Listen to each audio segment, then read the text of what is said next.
You're overreacting as always. Can't you just get over it and move on? Bryce's dismissive words hit me like a slap across the face.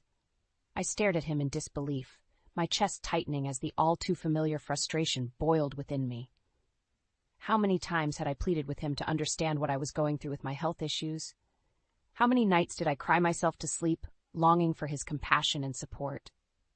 Get over it, I echoed, struggling to keep my voice steady. Bryce, I'm in constant pain. The fatigue is crippling. I can't just get over a chronic condition that modern medicine still doesn't fully comprehend. Bryce rolled his eyes, his expression a mixture of annoyance and indifference. Yeah, I've heard it all before. You really need to stop using that as an excuse for everything. My hands trembled as a wave of anger washed over me. An excuse. Did he truly believe I was making up the suffering I endured day after day, year after year? You know what? I'm done, I said, my voice quivering with pent-up emotion. I'm done trying to make you understand something you clearly have no interest in comprehending.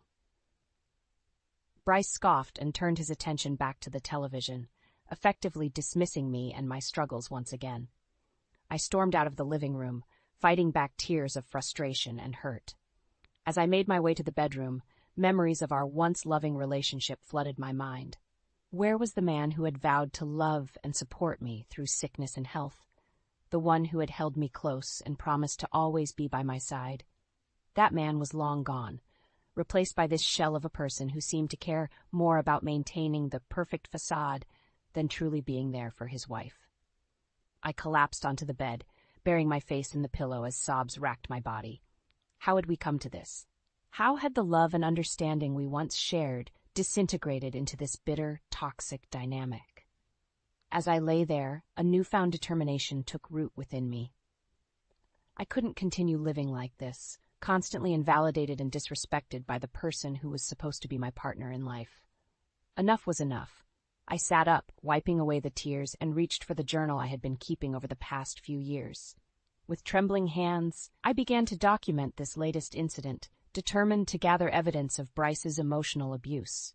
The dismissive comments, the lack of empathy, the constant belittling of my struggles, I would record it all. This would be the start of my journey towards reclaiming my dignity and self-worth. I would no longer be a victim, cowering in the face of Bryce's cruelty. It was time to take a stand, to expose the truth, and to seek justice for the years of pain and neglect I had endured. The words flowed from my pen, fueled by a potent mix of anger, heartache, and a newfound sense of resolve. This was the final straw, the catalyst for the upheaval that was about to unfold. I was done being the silent, suffering wife. It was time for Bryce to face the consequences of his actions. I should have seen the signs earlier, but love can blind even the most perceptive of souls. Bryce and I had been a perfect match in the beginning, two kindred spirits, united in our hopes and dreams for the future. We'd feed off each other's energy, our laughter filling the air as we built the foundation of what we thought would be an unbreakable bond. How naive I had been. The first crack appeared shortly after our wedding, when I began exhibiting strange symptoms that no doctor could properly diagnose. The debilitating fatigue, the widespread pain, the cognitive issues. They all remained an unsolvable mystery, an invisible enemy waging war on my body and mind. At first, Bryce was sympathetic, assuring me that we would get through this together. In sickness and in health, remember, he would say, holding me close as I cried from the frustration of not understanding what was happening to me. Those tender moments became rarer as the years passed, and my condition only worsened. Bryce grew increasingly distant, frustrated by the lack of a clear solution. His patience wore thin, and the man I had fallen in love with slowly faded away, replaced by someone cold and callous. "Quit making excuses and pull yourself together," he snapped one day when I struggled to complete a simple household chore. "You're letting this supposed illness control your life." Yeah, I tried to explain, to make him understand the genuine anguish I was experiencing, but he would hear none of it. In his eyes, I had become a burden, a blight on the perfect life he had envisioned for us. Outward appearances meant everything to Bryce. He couldn't bear the thought of our family being perceived as anything less than perfect, even as our son Derek grew increasingly aware of the turmoil brewing beneath the surface. "Why is Dad always so angry with you?" Derek asked me once, his eyes full of concern. I forced a smile, not wanting to tarnish his image of his father. It's nothing, sweetheart. He's just under a lot of stress at work. The lies piled up, each one a brick in the facade Bryce was so desperate to maintain. We were the perfect family, with the perfect house and the perfect life. At least, that's what we wanted the world to believe. Behind closed doors, the reality was far more sinister. You're pathetic, you know that? Bryce snarled at me one evening after I had spent the day bedridden, too weak and in too much pain to function. This is just a convenient way for you to be lazy and avoid your responsibilities. His words cut deeper than any knife, reopening the wounds of inadequacy that his emotional abuse had inflicted over the years. I wanted to scream, to hurl every ounce of anguish back in his face, but the strength had long since been drained from me. So I remained silent, my tears the only outward display of the turmoil raging within. That's when I knew the man I had married was gone, consumed by his obsession with maintaining the illusion of perfection. The love and support I had once treasured had been replaced by disdain and contempt, all because I couldn't meet his warped expectations. In that moment, a small spark of defiance ignited within me, a glimmer of determination that would grow into an all-consuming blaze. I wouldn't stay trapped in this toxic cycle any longer. One way or another, I would strip away Bryce's carefully constructed facade and expose the ugliness that festered beneath. He would face the consequences of his actions, of the years of emotional torment he had inflicted upon me. The road ahead would be arduous, but I knew in my heart that it was the only path to reclaiming my dignity and self-worth. The mask of perfection would shatter, and the truth would finally be laid bare, no matter the cost. The facade Bryce had so carefully constructed was beginning to crumble. As my health deteriorated further, it became impossible for me to keep up the charade of being the perfect wife and homemaker. Simple tasks like cooking and cleaning left me utterly drained, my body feeling like a leadweight that refused to cooperate. Of course, this only added fuel to Bryce's disdain. What's the point of having you around if you can't even take care of basic household duties?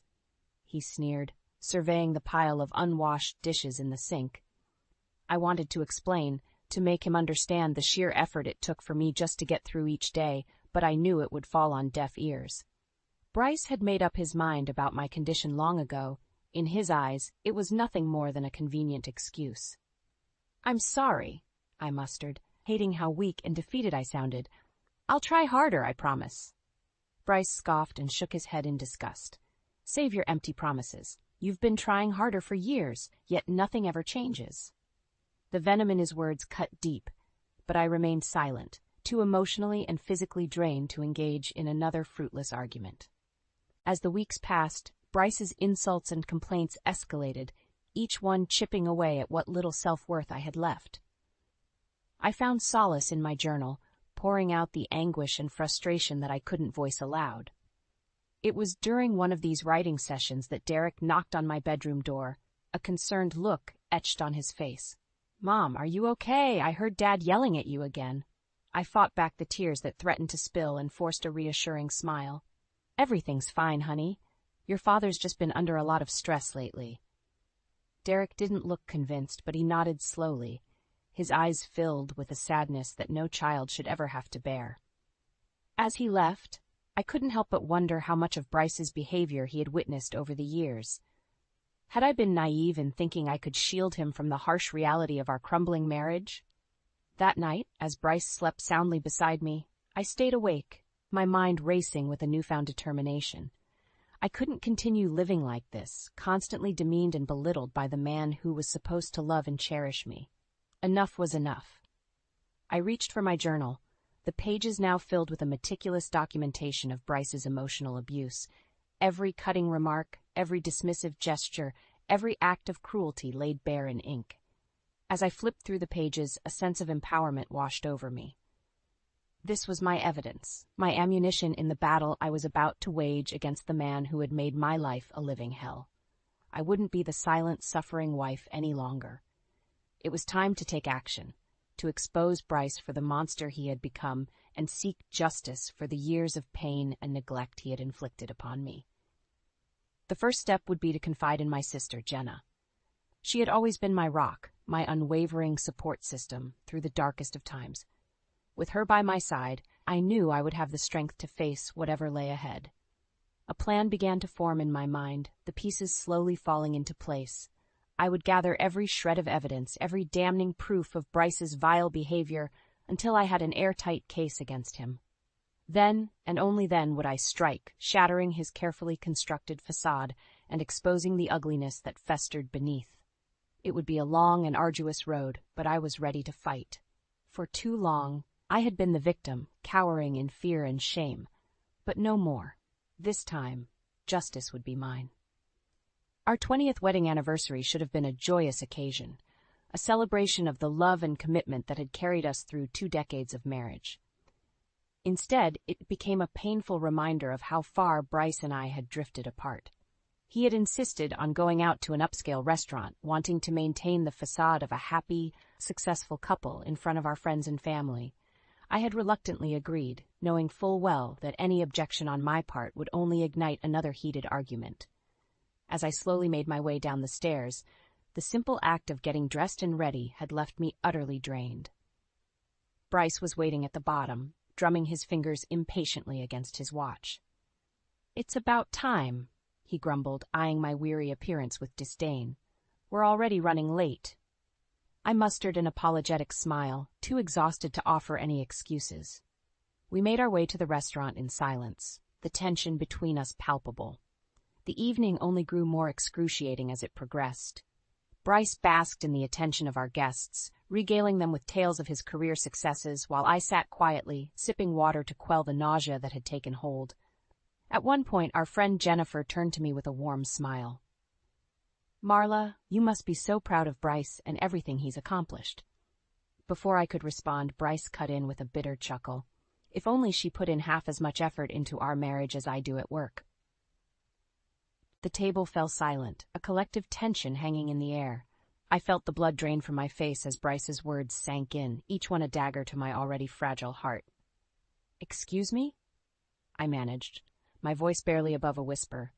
Bryce shook his head in mock disappointment. "Come on, Marla. We all know you've been using your little condition as an excuse to be lazy and neglect your duties as a wife." The venom in his tone was unmistakable, laying bare the contempt he harbored for me and my struggles. I wanted to scream, to hurl his cruelty back in his face, but the shock had rendered me mute. Our friends and family shifted uncomfortably, averting their gazes as the once celebratory atmosphere turned toxic. No one dared to intervene, to call out Bryce's abhorrent behavior. He leaned back in his chair, a self-satisfied smirk playing on his lips. "See? She can't even defend herself. Pathetic." Those words would haunt me for years to come, searing themselves into my memory like a brand. In that moment, everything became crystallized. The years of emotional abuse, the gaslighting, the utter disregard for my well-being. As I sat there, humiliated and defeated, something within me shifted. A fire ignited in the depths of my soul, a burning rage that had been simmering for far too long. Enough was enough. I would no longer be Bryce's punching bag, his victim to be ridiculed and demeaned at his whim. The gloves were coming off, and I would stop at nothing to bring him to his knees, to make him suffer as he had made me suffer for so long. The rest of the evening passed in a blur, my mind already plotting my vengeance. Bryce continued to revel in his cruelty, oblivious to the storm brewing within me. As we arrived home, I went straight to my room, locking the door behind me. I reached for my journal, my hands trembling, as I began to document every agonizing detail of the night's events. This would be the tipping point, the catalyst that would set my plan into motion. Bryce had crossed a line that could never be uncrossed, and he would pay dearly for his transgressions. I would gather every shred of evidence, every recorded instance of his emotional and psychological torture. Then, when the time was right, I would unleash it all upon him, shattering his world and leaving him to contend with the consequences of his actions. No more suffering in silence, no more being the victim. It was time for Bryce to face the wrath he had so recklessly provoked. In the days following our disastrous anniversary dinner, I could feel a shift taking place within me. The years of pent-up anger and resentment had finally reached a boiling point, igniting a fire that burned with the intensity of 1,000 suns. Bryce, oblivious as ever, carried on as if nothing had happened. He went about his daily routine, leaving for work each morning with a casual "see you later" tossed over his shoulder. Meanwhile, I stewed in my righteous fury, meticulously documenting every instance of his cruelty in my journal. It was during one of these writing sessions that Jenna stopped by unannounced. She took one look at my reddened eyes and the turmoil etched into my features before enveloping me in a tight embrace. "Oh, Marla," she murmured, her voice laced with concern. "What's going on?" I pulled away, steeling myself against the torrent of emotion that threatened to spill forth. "It's Bryce," I began, the words tumbling out in a rush. He humiliated me, Jenna, in front of everyone at our anniversary dinner." Jenna's brow furrowed as I recounted the painful details, her expression darkening with each word. By the time I had finished, her hands were balled into tight fists, trembling with barely contained rage. "That bastard," she hissed, her eyes blazing with a protective fury. "How could he treat you like that? After everything you've been through?" I shook my head, feeling a sudden surge of determination.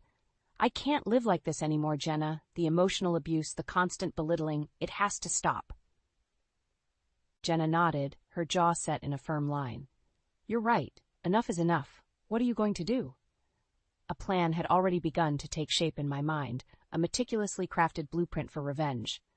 "I'm going to gather evidence," I explained, my voice steady and resolute. "Every recording, every journal entry, every shred of proof of Bryce's cruelty. Then, when the time is right, I'm going to unleash it all and watch his world crumble around him." Jenna's eyes widened, a mixture of shock and admiration flickering across her features. "Marla, are you sure about this? This is a nuclear option. There's no going back once you pull the trigger." I nodded, my jaw clenched with grim determination. I've never been more sure of anything in my life. Bryce needs to face the consequences of his actions, of the years of emotional torture he's put me through. He needs to be exposed for the monster he truly is. A slow smile spread across Jenna's face, a fierce pride radiating from her very being. "Okay, sis, I'm in. Whatever you need, I've got your back." Relief washed over me, knowing that I wouldn't be facing this battle alone. With Jenna by my side, I felt an overwhelming sense of strength, a certainty that I would emerge victorious. Over the next few weeks, we worked tirelessly, gathering every scrap of evidence we could find. Journals, recordings, photographs, nothing was left out. We built an ironclad case against Bryce, one that would leave no room for doubt or denial. As our arsenal grew, so too did my sense of empowerment. The fear and shame that had once shackled me began to dissipate, replaced by a burning desire for justice and retribution. Bryce remained blissfully unaware of the storm brewing, carrying on with his daily routine as if nothing were amiss. He would sneer at me whenever our paths crossed, his lips curling in a contemptuous sneer that only fueled my determination. "What's the matter, Marla?" he would taunt. "Still wallowing in self-pity, I see." I would meet his gaze, unflinching, biting back the biting retort that danced on the tip of my tongue. Soon, I told myself. Soon, he would pay for every ounce of pain and humiliation he had inflicted upon me. As the final pieces of our plan fell into place, I felt a sense of exhilaration coursing through my veins.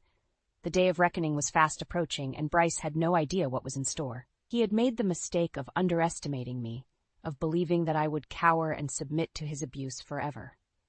But no more. This time, I would be the one holding all the cards, and Bryce would learn the true meaning of suffering. The facade he had so carefully constructed was about to come crashing down, and I would be the one wielding the sledgehammer. The day of reckoning had finally arrived, and I could feel the adrenaline coursing through my veins. Jenna and I had spent weeks meticulously planning every detail, leaving no stone unturned in our quest for justice. It was the annual Wyatt family reunion, a gathering that Bryce had always insisted on attending, despite our crumbling marriage. This year, however, the event would serve as the perfect stage for his downfall. As we pulled into the driveway of my parents' home, I could see the familiar faces of extended family members already gathered on the lawn. Bryce plastered on his usual charming smile, ever the master of deception. "Remember, honey," he murmured, leaning in close, "we have to keep up appearances. No need to burden everyone with our personal issues." I fought back the urge to recoil from his touch, nodding in feigned agreement. Little did he know, the facade he had so carefully cultivated was about to be shattered beyond repair. We mingled with the crowd, making small talk and accepting well wishes from relatives we hadn't seen in ages. All the while, Jenna and I exchanged covert glances, silently signaling that it was time to put our plan into motion. After the initial greetings had concluded, Jenna cleared her throat, calling for everyone's attention. "If I could have a moment, please," she began, her voice ringing out across the lawn. "There's something important that needs to be addressed." Bryce shot me a quizzical look, but I remained impassive, my expression betraying nothing. "For too long, a grave injustice has been allowed to fester within our family," Jenna continued, her gaze sweeping across the gathered crowd. "An injustice that we can no longer turn a blind eye to." Murmurs of confusion rippled through the crowd, but Jenna pressed on, undeterred. "Bryce Wyatt has been emotionally and psychologically abusing his wife, Marla, for years. Today, we're going to put an end to his cruelty, once and for all." A hush fell over the gathering as Jenna's words sank in. Bryce's face contorted in a mixture of shock and outrage, but before he could interject, Jenna was already unveiling our carefully curated evidence. Audio recordings of Bryce's vicious tirades filled the air, his voice dripping with venom and contempt as he hurled insult after insult at me. Documented journal entries detailing the years of emotional torment were passed around, laying bare the depths of his cruelty. And then, the pièce de résistance, the video footage from our anniversary dinner, capturing Bryce's public humiliation in all its excruciating detail. As the scene played out on the screen, gasps and murmurs of outrage echoed through the crowd. Bryce stood frozen, his mouth agape as the carefully constructed facade he had so meticulously maintained came crashing down around him. "How could you?" My mother's voice cut through the tension, her eyes brimming with tears. "How could you treat my daughter that way?" Bryce stammered, grasping for an excuse, but no words came. He was a cornered animal, his true nature finally exposed for all to see. One by one, family members turned their backs on him, their expressions a mix of disgust and disbelief. Bryce's once charming demeanor had been stripped away, revealing the ugly truth that had been lurking beneath all along. As the weight of his actions bore down upon him, Bryce's veneer of confidence crumbled. He turned to me, his eyes pleading for mercy, for understanding. "Marla, please," he began, but I held up a hand, silencing him. "Enough," I said, my voice steady and unwavering. "You've had your chance to be a decent human being, and you squandered it. Now you're going to face the consequences of your actions." Bryce opened his mouth to protest, but thought better of it. In that moment, he knew he had lost the respect of his family, lost the facade of perfection he had so desperately clung to, lost any semblance of control over the situation. As he slunk away, a broken and defeated man, I felt a surge of vindication wash over me. Justice had been served, and the years of suffering and humiliation had finally been avenged. Jenna pulled me into a fierce embrace, her eyes shining with pride. "You did it, sis," she whispered. "You took that bastard down." I nodded, feeling a weight lift from my shoulders. The road ahead would undoubtedly be challenging, but for the first time in years I felt truly free. Free from the shackles of Bryce's emotional abuse, free to reclaim my life and dignity. As the crowd dispersed, offering words of support and encouragement, I knew that this was just the beginning. Bryce's downfall was merely the first step in a journey towards healing and empowerment, and I was ready to embrace it, one step at a time. In the days following the explosive family reunion, the fallout from Bryce's exposure was swift and unrelenting. His life, once so meticulously constructed to project an image of perfection, lay in shattered ruins around him. I, on the other hand, felt a sense of liberation unlike anything I had experienced before. For years I had been shackled by Bryce's emotional abuse, my spirit slowly eroded by his cruelty. But now, with the truth laid bare, I was finally free. The first order of business was securing a divorce. Jenna had put me in touch with a formidable legal team, and within a matter of days the paperwork was filed. Bryce, still reeling from the public humiliation, offered little resistance. "You're making a mistake," he muttered during one of our brief encounters, his eyes downcast and defeated. "Think about what this will do to Derek." I leveled my gaze at him, feeling no shred of sympathy for the man who had tormented me for years. "I am thinking about Derek," I replied, my voice unwavering, "and I'm doing what's best for him, removing him from an environment of toxicity and abuse." Bryce flinched as if he had been struck, but I pressed on, relentless. "You've only got yourself to blame for this, Bryce. Your actions have consequences, whether you choose to acknowledge them or not." With that, I turned and walked away, leaving him to stew in the wreckage of his own making. As news of our impending divorce spread, the backlash against Bryce intensified. Friends and colleagues who had once praised his accomplishments now distanced themselves, unwilling to be associated with a man exposed as an emotional abuser. Even Derek, our once doting son, could no longer bring himself to look his father in the eye. "How could you treat Mom like that?" he asked during one of their strained encounters, his voice thick with emotion. "She sacrificed everything for this family, and you just... Words failed him, but his expression spoke volumes. The hero worship he had once held for Bryce had been shattered, replaced by a profound sense of disappointment and betrayal. Bryce, for his part, tried to cling to the tattered remnants of his former life. He lashed out at me, accusing me of turning his own family against him, of poisoning their minds with lies and deceit. "You're a vindictive, spiteful woman," he snarled during one of his tirades. "You'll regret this, Marla. Mark my words." But his threats rang hollow, devoid of the power and menace they once held. I simply stared back at him, unmoved by his pathetic attempts at intimidation. "I don't regret a thing, Bryce," I replied, my voice laced with a steely resolve. "For the first time in years, I'm living in the truth, something you've clearly never been able to handle." His face contorted in a mask of rage, but I had already turned away, leaving him to wallow in his own self-pity and delusion. With each passing day, Bryce's world continued to crumble around him. His once thriving career began to unravel as clients and business partners severed ties, unwilling to be associated with such a tarnished reputation. It was a sight to behold, watching this once proud man brought to his knees by the very demons he had unleashed upon me. And yet, I felt no pity, no shred of remorse for the suffering he now endured. This was justice, pure and simple, a reckoning long overdue. As the divorce proceedings neared their conclusion, I found myself reflecting on the long and arduous journey that had led me to this point. The years of suffering, the constant belittling and emotional abuse, the endless nights spent wondering where the man I had married had gone. But now, as I prepared to embark on a new chapter of my life, those memories seemed to fade into the distance. The shackles that had once bound me had been broken, and I was finally free to spread my wings and soar.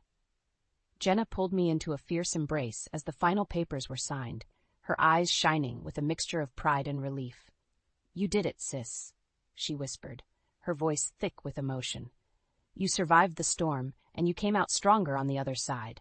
I nodded, feeling a weight lift from my shoulders. The road ahead was uncertain, but for the first time in years, I felt a glimmer of hope, a belief that better days lay ahead, free from the toxicity and cruelty that had once defined my existence. As I stepped out into the world, a newfound sense of empowerment coursed through my veins.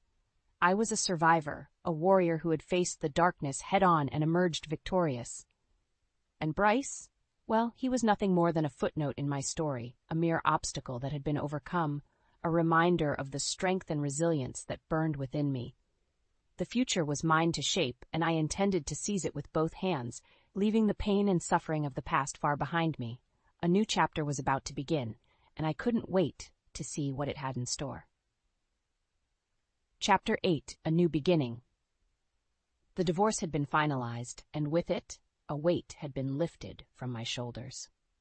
I was officially free from the shackles of Bryce's emotional abuse, free to start anew and reshape my life on my own terms. Of course, that didn't mean the process was easy.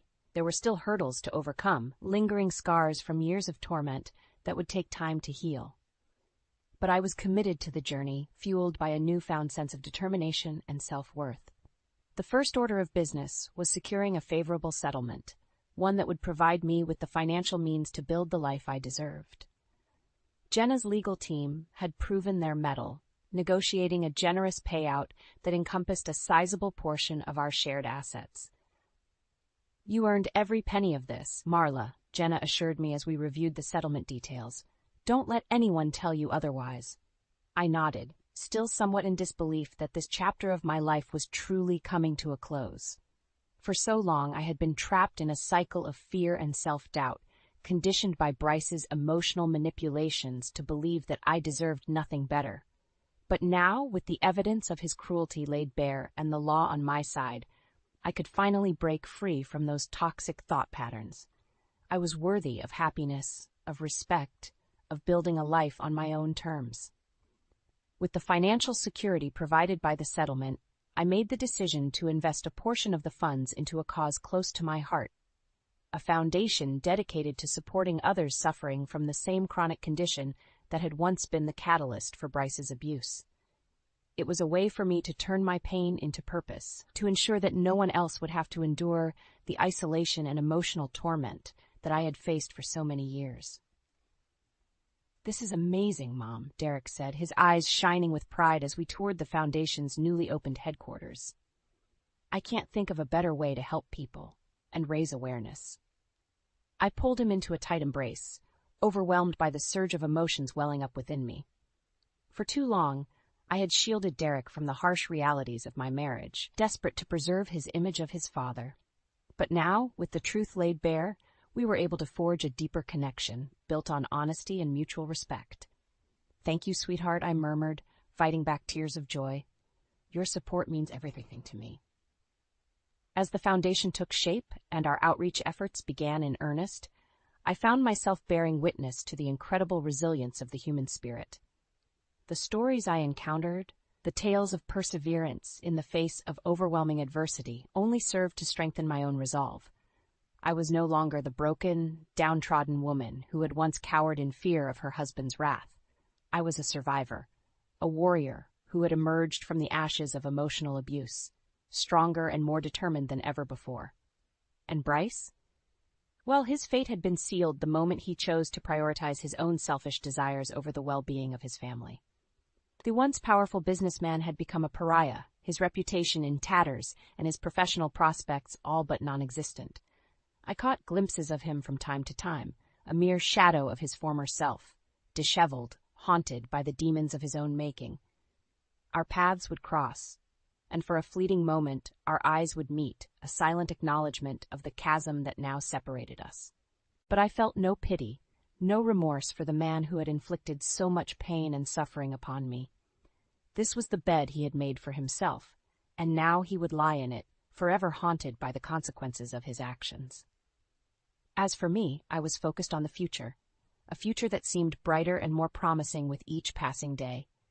The foundation continued to grow, its reach extending to communities across the country, offering solace and support to those who had once felt so alone. And at the center of it all was a woman reborn, a phoenix risen from the ashes of emotional turmoil, spreading her wings and soaring towards new horizons. It was a new beginning, a fresh start that had been hard-won through years of struggle and perseverance. And as I looked ahead, I couldn't help but feel a sense of gratitude for the journey that had brought me to this point. The road had been long and arduous, but in the end, justice had prevailed. I had reclaimed my life, my dignity, and my sense of self-worth, and for that, I would be forever grateful. A new chapter was unfolding, and I intended to embrace it wholeheartedly, leaving the pain and anguish of the past firmly behind me. The future was mine, and I couldn't wait to see what it had in store.